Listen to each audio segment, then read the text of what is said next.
Welcome to Arcane Echoes. I'm your host, Jessica. In the deep, dripping heart of Louisiana, where the swamps breathe like ancient beasts and the air hangs thick with secrets, there is a house that refuses to forget. Just outside of St. Francisville, about 30 miles north of Baton Rouge, lies a plantation cloaked in shadows and Southern Gothic decay, the Myrtles.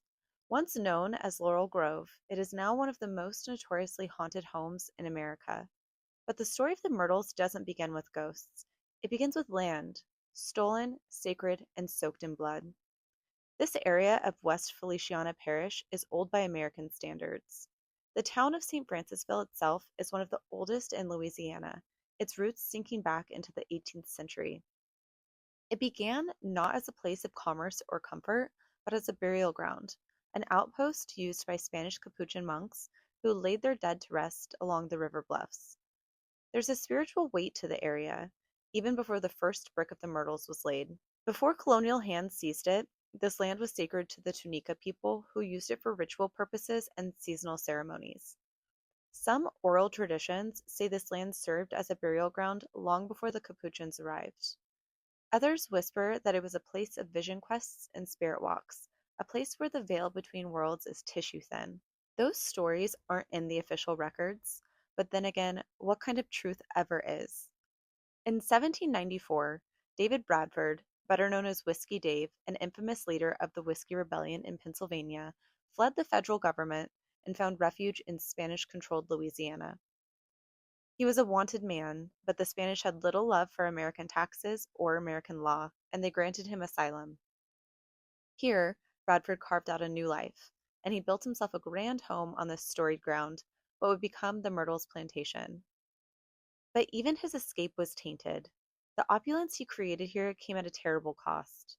Like nearly every plantation of the era, it was erected and maintained through the brutal enslavement of African men, women, and children. Their hands built the home, tilled the soil, served the tables, and bore unspeakable suffering behind the grandeur. Some say their cries are still heard at night. Others claim you could still see their shadows pacing the halls, bound by time and torment. Bradford died in 1808, but the house remained in his family. Ownership passed to his daughter, Sarah Matilda, and her husband, Judge Clark Woodruff. Their time at the Myrtles is often remembered for tragedy. Their three children were born on the plantation, only one survived into adulthood. The others died young in what some say was a wave of yellow fever, others suspect something darker. It is during this time that the most infamous legend tied to the Myrtles begins, the story of Chloe. Chloe was reportedly an enslaved woman owned by the Woodruffs. According to legend, she was forced into sexual servitude by Judge Woodruff. Fearing she would be punished or cast out, she allegedly baked a poisoned cake meant to sicken the family just enough to keep herself relevant. But instead, two of the children and Sarah Matilda died. Chloe was supposedly hanged by the other enslaved people in retaliation, her body tossed into the river or buried somewhere beneath the hanging moss. Her spirit, they say, never left. This story has been widely debated by historians. Records of Chloe are absent, and the details vary wildly, but that hasn't stopped visitors from claiming to see a woman in a green turban peering out from behind windows, appearing in photographs, or even whispering in ears when no one is around. But Chloe is just one of the ghosts that haunt this place. Let's return to the land itself for a moment. The climate in this part of Louisiana is unforgiving. Summers are long, blisteringly hot, and suffocatingly humid. Winters are short, mild, and rainy. Storms blow in with eerie speed, and the soil is rich, too rich perhaps, with centuries of blood, rot, and sorrow. The house sits atop a low rise, surrounded by oaks that seem to groan with memory. The Spanish moss drips from their limbs like mourning veils. It's the kind of place where even the breeze feels like a whisper, and the air crackles with unseen energy. The Myrtles changed hands many times over the centuries, and with every new owner came new stories. In 1851, it was purchased by Reuben Gray Sterling, who expanded the house to its current grandeur, adding 22 rooms, elaborate ironwork, and luxurious features. The plantation continued to thrive even as the Civil War closed in, and deaths did not slow. Gunfights, poisonings, and illness swept through its halls. 10 murders are rumored to have occurred within the house, though only one is confirmed by historical record. But records don't always tell the full story. Sometimes, blood seeps through the cracks no matter how many times you whitewash the walls. During Reconstruction, the Myrtles fell into disrepair, and yet people remained. Families moved in, strange things happened. Footsteps on empty stairs, music playing in rooms left vacant, faces in mirrors that didn't belong to the living. In the 20th century, the house became a bed and breakfast. Tourists began to trickle in, lured by the legends. Some stayed for the history, others for the hauntings. Paranormal teams like the Ghost Hunters and Unsolved Mysteries featured the Myrtles. They caught voices, shadows, cold spots. One investigator swore he was locked in a room that had no keyhole. A woman staying in the judge's room claimed she awoke to someone sitting on her chest, whispering her name again and again until she screamed. Even now, staff report unexplained happenings. A grand piano plays itself at night. The ghost of a young girl, thought to be one of Sarah Woodruff's children, is seen roaming the veranda calling for her mother. The chandeliers sway when there is no wind, and the handprints appear on mirrors, child-sized, pressed into the glass from the inside. As the night thickens and the rain begins to fall, the Myrtles plantation stands as it always has, silent, watching, remembering. Tonight we peel back the layers of legend and lore. We will explore 8 chilling paranormal accounts reported by guests, investigators, and even the locals who've grown up hearing whispers from the windows. What is it about this place that draws spirits to linger? What happened here that refuses to rest? Join me as we step inside. Of all the ghosts said to haunt the Myrtles plantation, none loom larger or heavier than the spirit known as Chloe. Her name, whispered in countless ghost tours and scribbled into every paranormal logbook tied to the estate, has become synonymous with the sorrow and injustice buried beneath the plantation's elegant facade. She is more than a specter. She is the living memory of pain. According to legend, Chloe was a young enslaved woman brought to the Myrtles in the early 1800s, during the time when Judge Clark Woodruff and his wife Sarah Matilda oversaw the property. As the story goes, Chloe was either a house servant or a concubine, depending on which version of the tale you hear. But all stories agree on one point. She was forced into compliance, with no power over her body, her fate, or her future. Some say Judge Woodruff took her as his mistress against her will. Others claim she was a favored servant who overheard secrets not meant for her ears. When the judge discovered this, he punished her in the most brutal way imaginable by cutting off her ear. From that moment on, Chloe was said to wear a green turban wrapped tightly around her head to conceal the wound, the humiliation, the rage, the pain. But the legend doesn't end there. It takes a darker turn. Out of desperation, perhaps hoping to win back favor, perhaps seeking revenge, Chloe baked a birthday cake for the Woodruff children. She laced it with oleander leaves, a beautiful but deadly plant growing near the edges of the plantation. Whether her intent was to sicken or to kill has been debated for decades, but the result was undeniable. Sarah Matilda and 2 of her children reportedly died within days. Chloe was accused of poisoning them, and her punishment was swift and horrific. Enraged, the other enslaved people, fearing brutal collective retribution, dragged Chloe from the house and hanged her from one of the great oak trees on the property.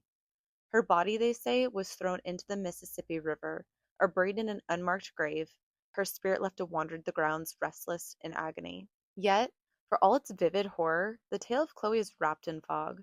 No historical records confirm her name, her existence, or the deaths of the Woodruff children in the exact manner the legend describes. In fact, official documentation shows that only one of the Woodruff children died young, suggesting that the story may have been exaggerated, twisted, or perhaps even invented altogether. But that hasn't stopped her from being seen. Chloe's ghost is one of the most reported apparitions at the Myrtles.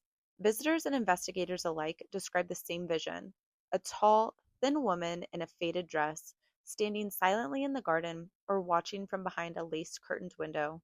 Her head is wrapped in green, her posture rigid, her presence unshakable.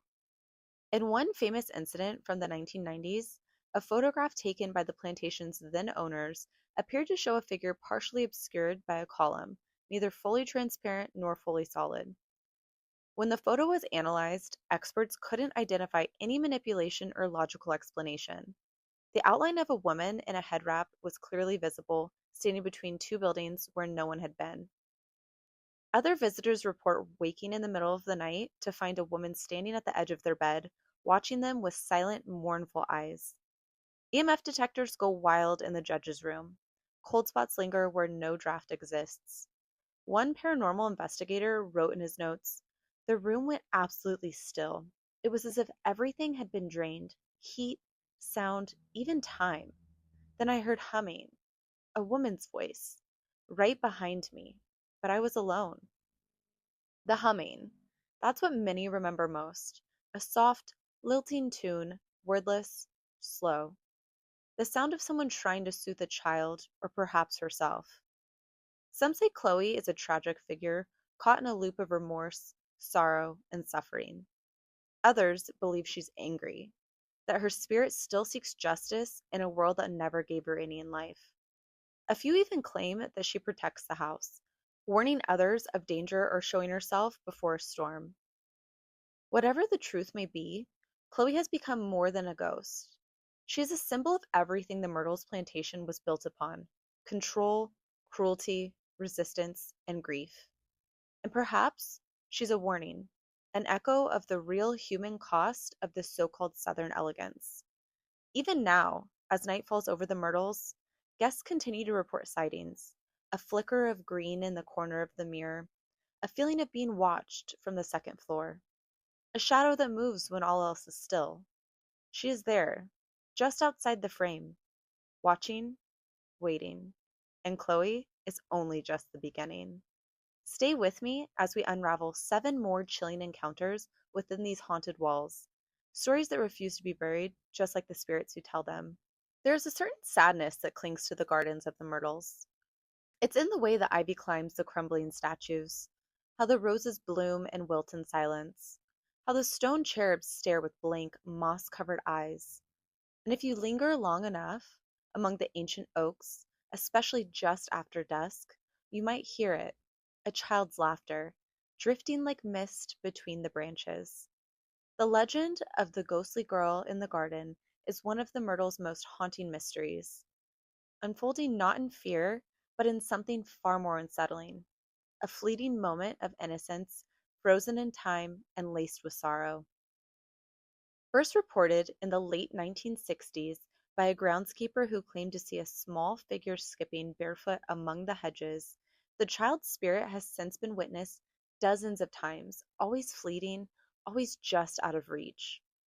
Witnesses describe her as no more than 6 or 7 years old.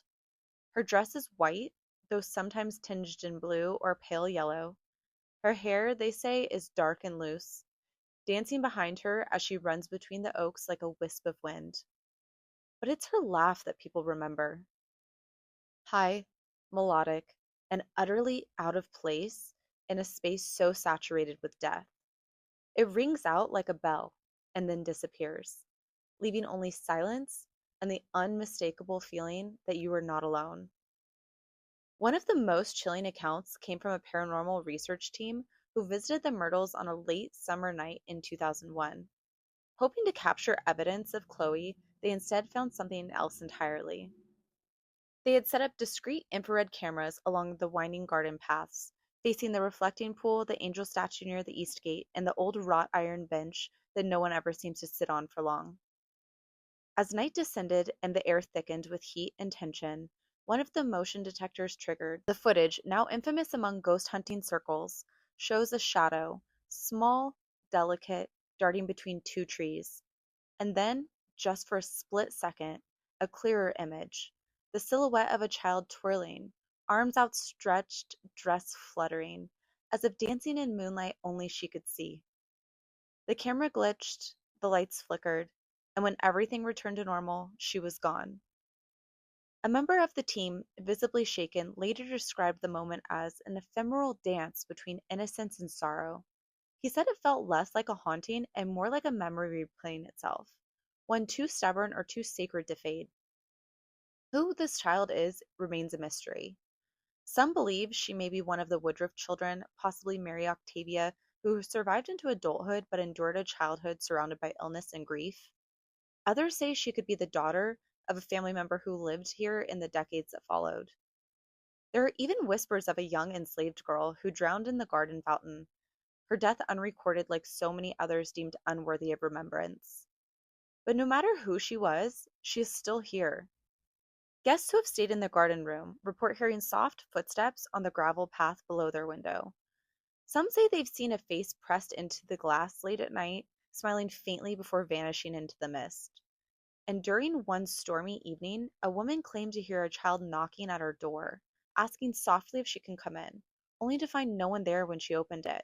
Perhaps the girl is lost, unaware that her life ended so long ago, or perhaps she's reliving her final happy moment over and over again. A private dance beneath the moonlight, untouched by the cruelty that consumed everything else around her. In the garden of ghosts, hers is a lighter presence, but no less profound. A glimmer of innocence caught in the web of a darker history, a playful laugh tangled in the heavy moss of memory. As we continue our journey, the spirits we encounter grow heavier, darker. Stay close, the next presence doesn't laugh. Now we step into one of the most emotionally charged rooms at the Myrtles Plantation, the grand dining hall. Once the site of elegant candlelit dinners and southern opulence, this room is no longer warmed by laughter or filled with clinking glasses. It has grown cold, watchful, and very much alive with memory. Here, beneath the high ceilings and antique chandeliers, the past does not sleep. Visitors have long reported strange sensations in this space: changes in temperature, the feeling of unseen eyes watching from the corners, the soft rustle of fabric when no one is there. But more than anything, they hear sounds. Sounds that should not be. Footsteps measured, deliberate, pacing back and forth on the polished wooden floor, as if someone still walks there, locked in thought. The click of a heel, the creak of a floorboard, always rhythmic, always mournful. And then, the music. At first, it's just a few scattered notes, barely there. But then the melody takes form, an old waltz, perhaps, a lullaby no one alive remembers. It flows through the room like a breeze, brushing past your neck, curling into your ears. The source is never found. There is no piano in the dining hall, but the music plays on. In a 2005 investigation conducted by the Ghost Hunters team, high sensitivity audio equipment was placed throughout the dining area. At precisely 11:53 p.m., one of the recorders picked up a sequence of soft piano notes, followed by unmistakable footsteps pacing in a slow, steady rhythm. No one was in the room. The investigators reported a sharp drop in temperature and an overwhelming sensation of sadness. One team member later described it as the sound of someone walking through memories they can never escape. Another whispered, "It was like the walls were crying. They've seen too much." Speculation has surrounded this haunting for decades. Some believe the spirit is that of one of the plantation's former mistresses, possibly Sarah Matilda Woodruff herself, eternally pacing in mourning for the children she lost. Others think it may be the presence of a governess or enslaved woman who once served meals in this very space, silently grieving a life stolen from her. There's even a rumor of a Union soldier who was briefly quartered here during the Civil War, said to have died with his final words left unspoken in this very room. Regardless of who it is, one thing is certain: this is not an angry haunting. This is the haunting of sorrow, the kind that leaves impressions in the wood grain, the kind that lingers in music. Guests have reported sitting at the long dining table only to hear chairs shift as if unseen guests were joining them. One woman described watching the silverware tremble ever so slightly as the music began to play. "I felt like I was intruding," she said, "like I had stumbled into someone's private grief." Others have sworn they've seen candlelight flickering across the walls, though the candles themselves are long gone, or caught a glimpse in the mirror of someone seated at the head of the table, only to turn and find the room empty. These aren't violent manifestations, they're mournful, repeating, residual, a memory loop caught between worlds. The dining hall reminds us that not all spirits scream. Some whisper, some sing, and sometimes they simply walk, forever bound to a place that once held everything they loved and lost. As we move deeper into the mansion, the energy shifts again. The sadness gives way to something more active, something that watches back. There are places in the Myrtles where the silence doesn't feel empty. It feels as if something or someone is listening. The corridors, narrow, winding with aged floorboards and oil-darkened wood, carry more than just echoes. They seem to breathe, and if you stand alone in one of these hallways for long enough, you'll begin to hear it. Not just the creaks and groans of an old house settling, but something beneath the noise, something alive. Whispers. Soft, broken, barely audible, but there, always there. In 1991, a team of seasoned paranormal investigators visited the Myrtles for a multi-night study. They had no prior reports from the corridor near what is now referred to as the servants' wing, a narrow hall that stretches towards the rear of the house. The area had long been closed off, unused, its floor warped by time and humidity. But something pulled them there. Late one night, as the team ran baseline audio through static-sensitive recorders, the devices picked up something chilling. Layers of disembodied voices, some indecipherable, others disturbingly clear. One in particular cut through the static with cold clarity. "Help me." The voice was not loud, it was frail, like a breath that never fully escaped the lungs. But it was there, echoing in a corridor no one had walked in hours. Reviewing the tape, one researcher described it as a whisper soaked in despair. Another said it didn't feel like a ghost trying to communicate, it felt like grief itself had learned how to speak. This wasn't an isolated incident. Over the years, countless visitors have reported hearing hushed voices following them through the halls. Some say they feel a sudden chill on the back of their neck, then the unmistakable sensation of someone murmuring directly behind them. Others catch fragments, words half spoken, names long forgotten, the sound of weeping just around the corner. And always, there's no one there. What makes these encounters so disturbing is how personal they feel.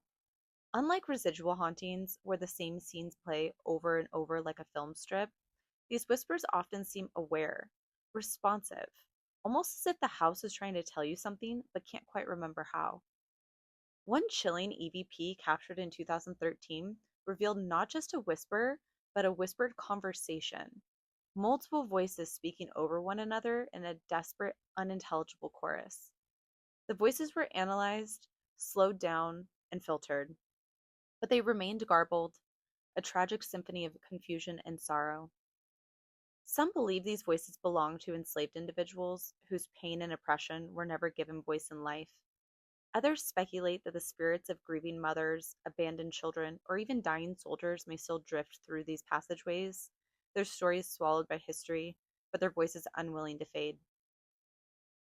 And then there are those who believe it is the house itself that speaks, the Myrtles as an entity, echoing the accumulated pain of centuries repeating it endlessly through the architecture.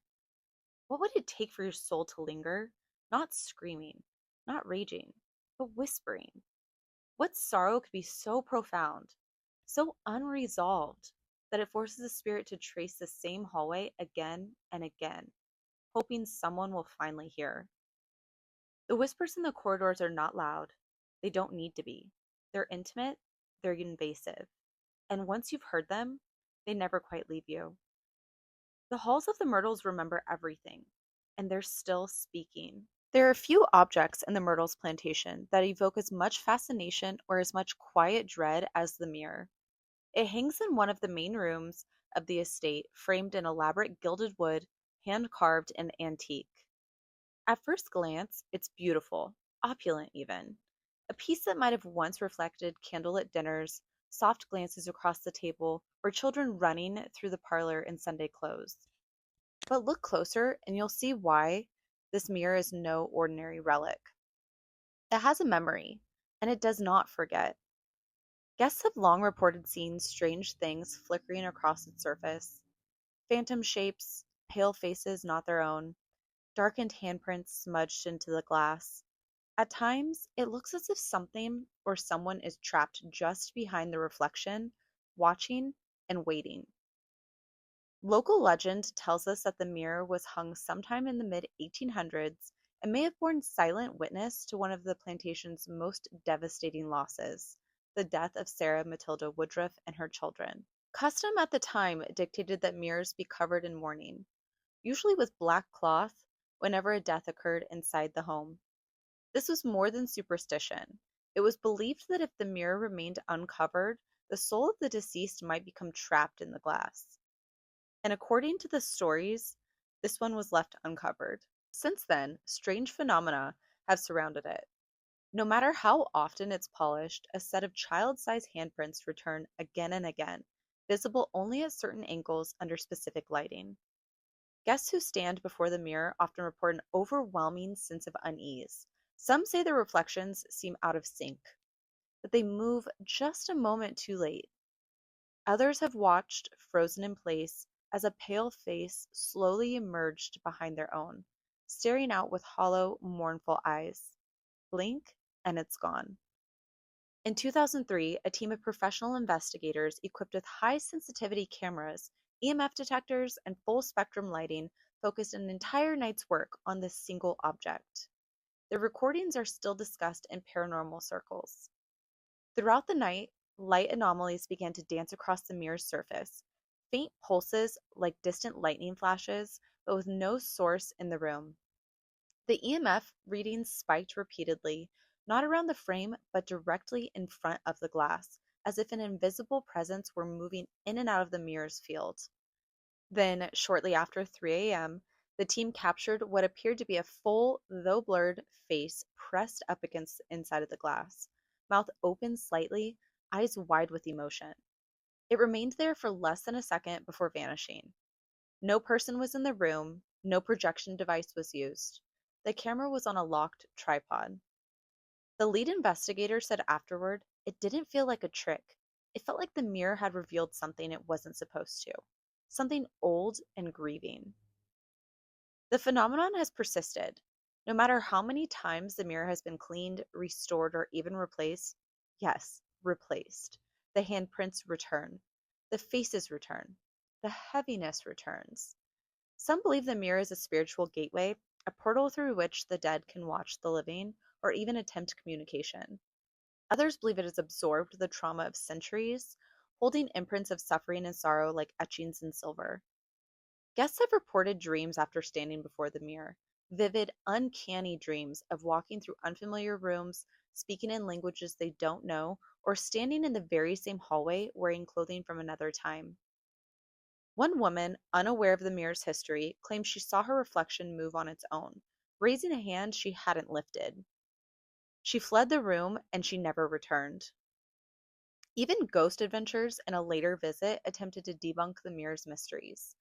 Instead, they were left with more questions than answers, capturing a brief reflection of a figure that didn't match anyone present and feeling a crushing wave of grief in the room. One crew member reportedly began to cry inexplicably after standing in front of it. Is the mirror cursed? Is it haunted? Or is it simply a wound in time, a gash through which something seeps? We often think of mirrors as harmless objects, tools to measure our own vanity.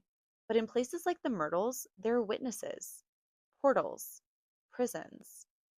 This mirror may never give up its secrets, but perhaps it doesn't need to. Perhaps simply seeing it, standing before it, and feeling that rush of sorrow is enough. Because some truths aren't meant to be explained, they're meant to be felt. Step carefully now. We are no longer inside the house.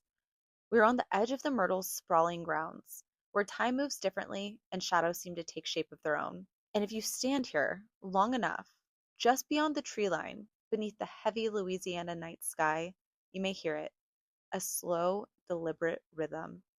The sound of hooves striking earth, a presence older than memory itself. They call him the Phantom Horseman, a lone rider who appears without warning, only to vanish before the mind can fully comprehend what it has seen. For nearly 150 years, witnesses have sworn to seeing the same thing: a dark figure mounted upon an equally shadowed steed, moving soundlessly across the plantation's winding pathways. Sometimes he emerges beneath the ghostly glow of the full moon.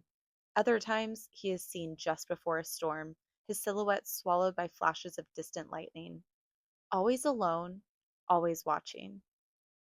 The first recorded mention of this spectral rider dates back to 1873, when a laborer at the plantation reported seeing a horse and a rider materialize from the mist near the old oak-lined driveway. He described the figure as tall, broad-shouldered, and wearing what looked like an old duster coat. The rider, he claimed, never looked at him, only rode forward, slow and deliberate, before dissolving into nothingness. Since then, the sightings have continued, passed down through generations. Some say the horseman is an overseer from the plantation's cruel past, a man who rode the grounds ensuring control and order, only to become bound to them in death. Others whisper that he is one of the plantation's former owners, condemned to wander the land he once ruled with unchecked authority. A few even believe he was a Confederate soldier, returning to a home that no longer exists, riding an endless patrol through time itself. No matter the origin, his presence lingers. One of the most compelling encounters happened in the 1980s when a pair of nighttime travelers, unfamiliar with the plantation's history, pulled off the road near the property's outer gates. As they stood by their car, stretching their legs, one of them noticed movement near the tree line. A man on horseback, motionless, watching. At first, they thought nothing of it, perhaps a rancher or a property caretaker, but then they realized something was wrong. The horse made no sound, no shifting, no breath, no crunch of hooves in the grass. Then, before their eyes, the figure simply faded, gone. The terrified witnesses drove off immediately, only later discovering that they had encountered a legend dating back more than a century.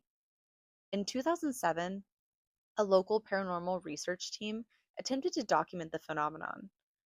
Using infrared time-lapse cameras, they positioned equipment along a stretch of an abandoned driveway, one of the original carriage paths leading towards the estate. At exactly 3:17 a.m., a shadow appeared. It was subtle at first, a distortion against the backdrop of trees. But as they examined the footage frame by frame, the shape became clear: a figure atop a horse, both moving as one, the posture rigid, the presence unmistakable. It was not an animal wandering through the grounds. It was something else. One investigator, shaken by the findings, later said, "It was as if the very spirit of the land rode with the weight of its history, a silent guardian of forgotten secrets." Some researchers suggest that this apparition is intelligent, that it appears with purpose, possibly a warning or an omen. Others believe it is a residual haunting, an imprint of a soul bound to the land, condemned to repeat the same journey over and over again.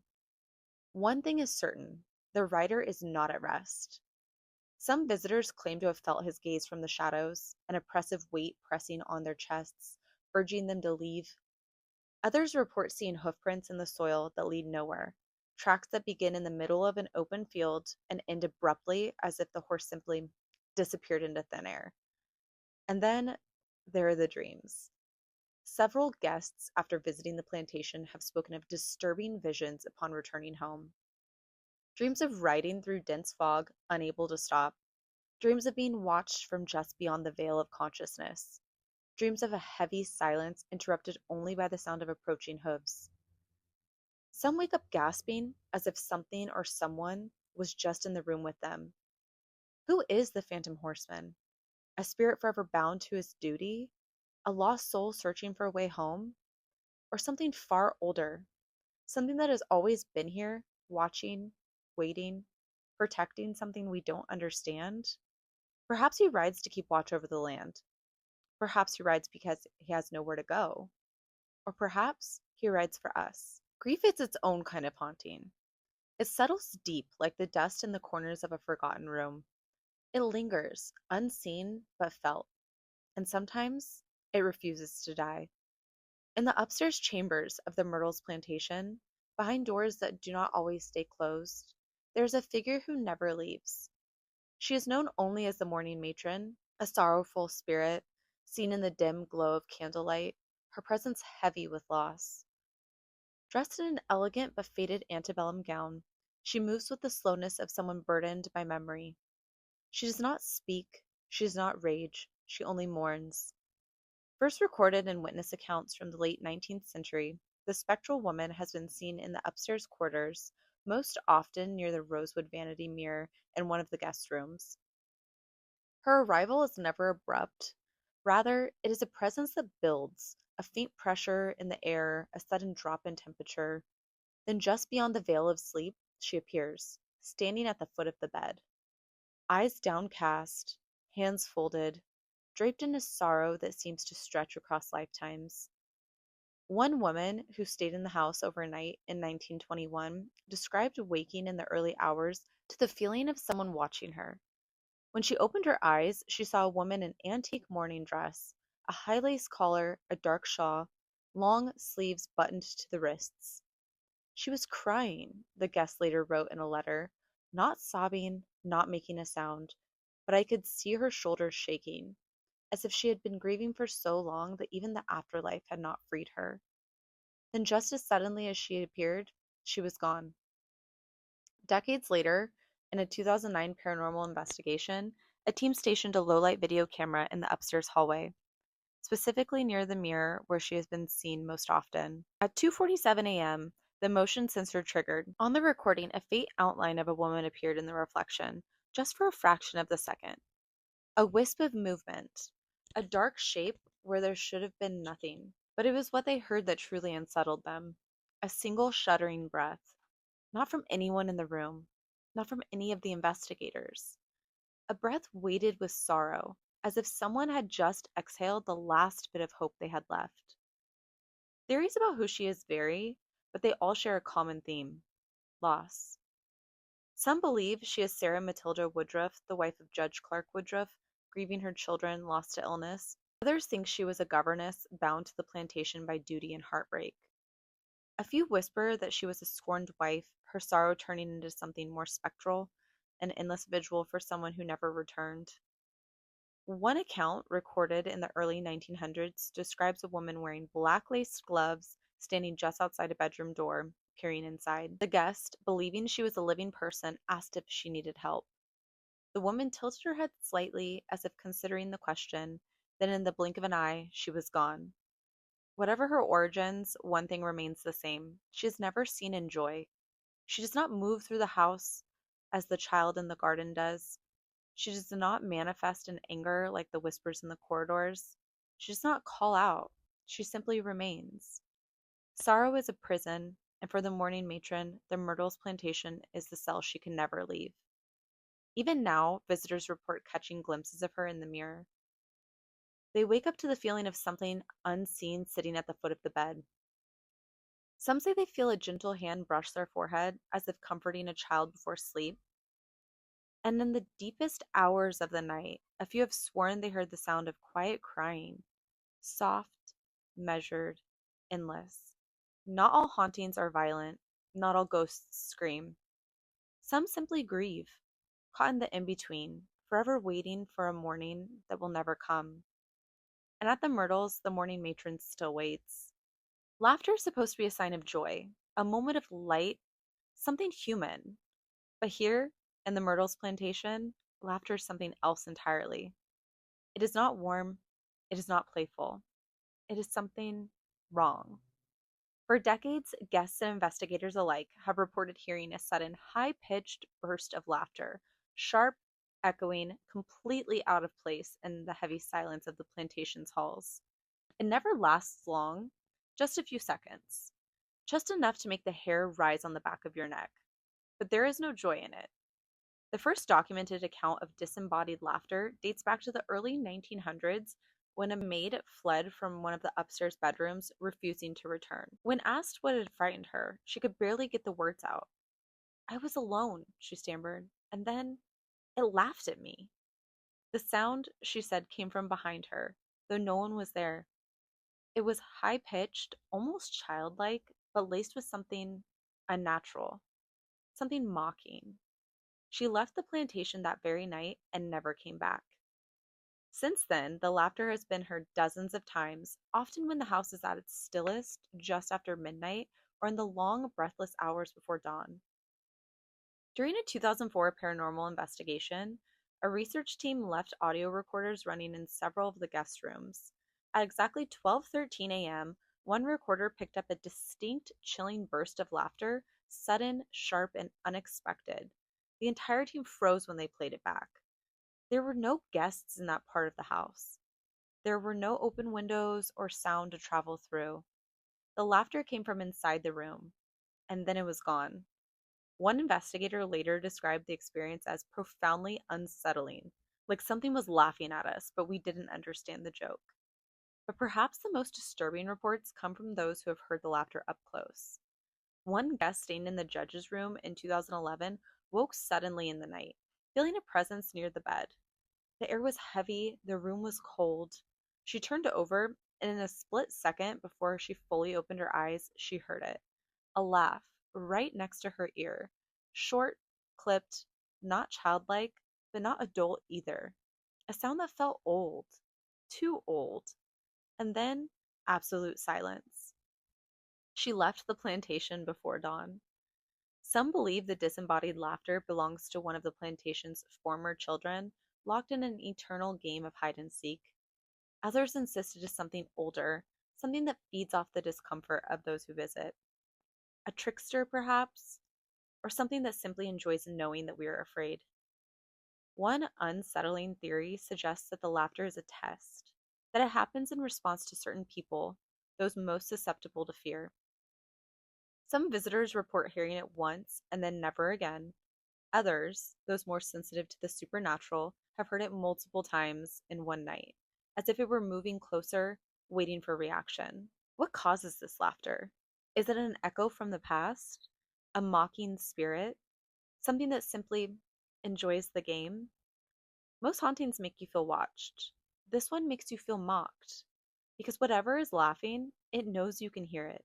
And worse, it knows you can't stop listening. Some places refuse to let go of their history, and some history refuses to let go of us. The Myrtles Plantation is more than a collection of walls and corridors. It is more than its chandeliers, its gardens, its grand facade. It is more than an estate. It is a graveyard of memory, a space where time has fractured, spilling echoes of the past into the present. A house filled with ghosts, not just the restless dead, but the weight of every whispered secret, every untold sorrow, every footstep that should have faded long ago.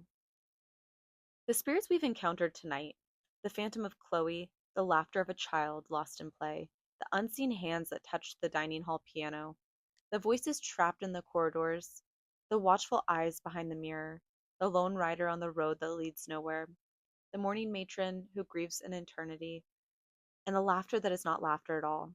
Each of them is a thread in the tapestry that refuses to unravel.